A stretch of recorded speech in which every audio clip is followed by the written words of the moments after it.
Bismillahirrahmanirrahim. Assalamualaikum warahmatullahi wabarakatuh. Selamat malam teman-teman semua. Di week ketiga ini saya mau ngebahas atau mereview buku tentang bagaimana mendapatkan pertolongan pertama pada emosi diri kita.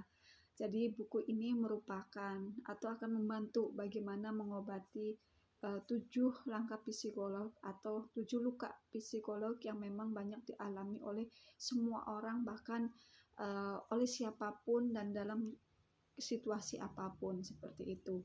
Jadi di dalam buku ini akan mendapatkan begitu banyak informasi yang memang mengetahui untuk gejala dan penyebabnya dan efek psikolognya yang sekaligus cara untuk penanganannya seperti itu. Jadi buku ini dirancang untuk siapa sih? Jadi buku ini dibahas untuk orang-orang yang sering mengalami penolakan atau memang orang yang kita sebagai karyawan yang bekerja di bawah tekanan, terus yang memang untuk para pengusaha yang memang dalam melakukan marketing atau siapapun dalam melakukan pemasaran sering melakukan penolakan, atau yang memang pengen menjadi pribadi yang lebih tangguh, yang lebih tenang dan lebih bahagia seperti itu. Jadi kenapa sih buku ini dibahas untuk kita?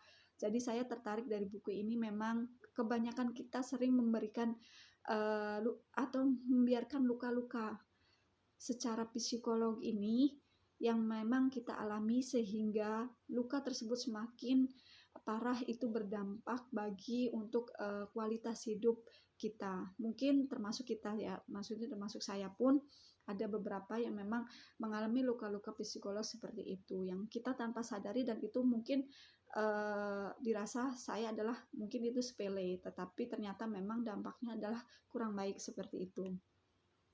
Jadi pada kesempatan ini bagaimana kita melakukan mengantisipasi untuk luka psikologis itu dengan mempraktekkan ilmu kesehatan jiwa, di mana rangkuman buku ini membantu kita dalam mengatasi 7 masalah psikolog itu, yaitu penolakan, kesepian, kehilangan, rasa bersalah, ruminasi, kegagalan, rasa rendah diri. Dalam rangkuman ini memang mempelajari banyak beberapa teknik pertolongan yang memang dalam mengatasi luka-luka pada psikolog kita seperti itu.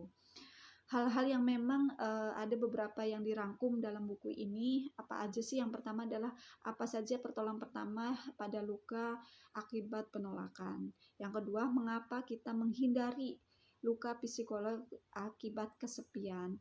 Yang ketiga, mengapa rasa bersalah yang berlebihan sangat membahayakan jiwa kita.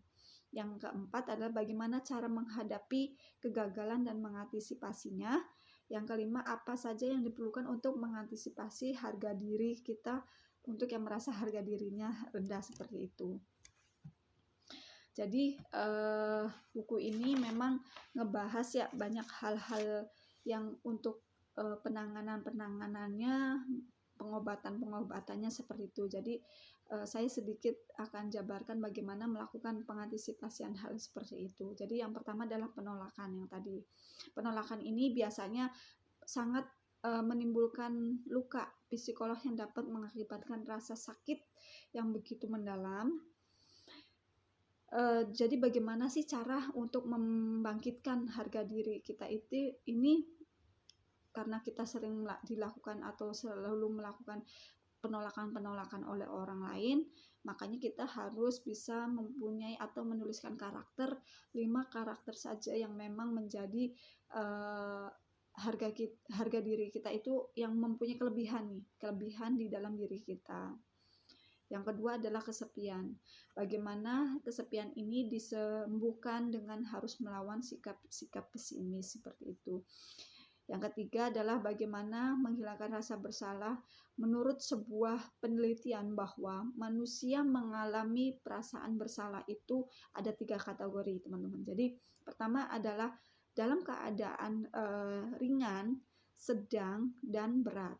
Di mana keadaan ringan ini adalah kita ketika sering merasa bersalah banget itu dalam waktu sekitar 2 jam dalam sehari. Jadi dalam waktu 2 jam sehari itu kita mungkin selalu merasakan bahwa oh ya ini kita salah kita, mungkin seperti itu. Jadi yang kesedang ini adalah di mana dalam waktu 5 jam dalam 1 minggu.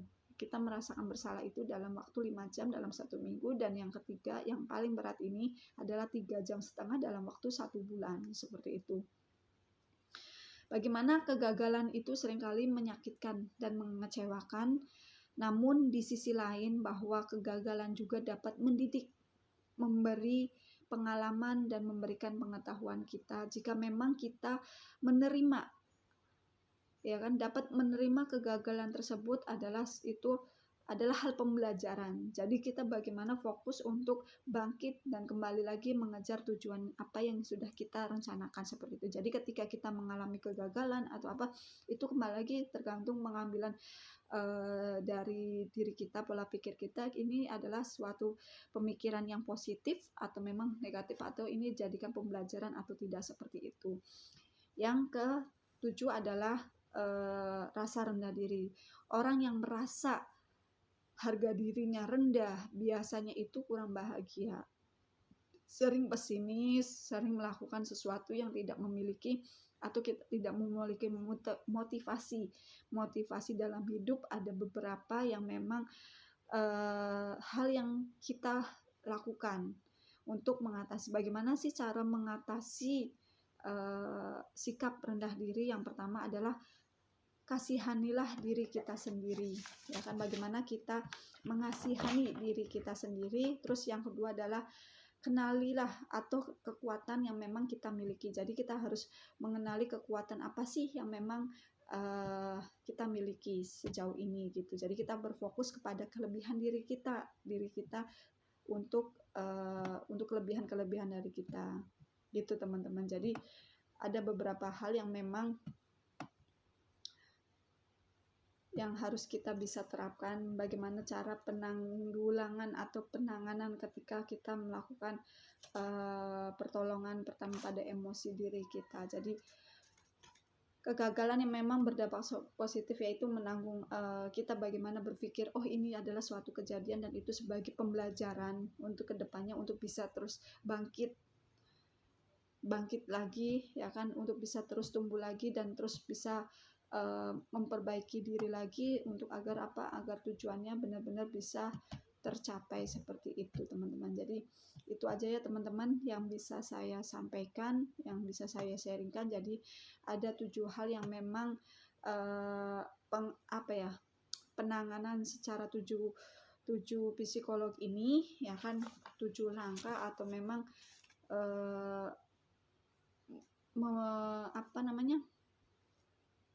mengobati 7 luka psikolog yang mungkin kita sering alami, seperti itu. Jadi intinya adalah bagaimana kita terus belajar dari suatu kesalahan, terus bisa berbuat untuk bisa memperbaiki diri, dan untuk bisa menanamkan bahwa diri kita ini mempunyai kelebihan yang luar biasa. Kita pasti mempunyai bakat yang memang tidak orang lain pun punyai, seperti itu. Jadi itu adalah kunci utama sebagai rasa syukur kita terhadap apa yang sudah dianugerahkan pada diri kita. Tetap semangat bahwa kita memang hebat, kita luar biasa, dan kita adalah orang-orang yang memang pantang menyerah. Kita sukses, kita bahagia. Sekian dari saya, terima kasih. Wassalamualaikum warahmatullahi wabarakatuh. Selamat malam.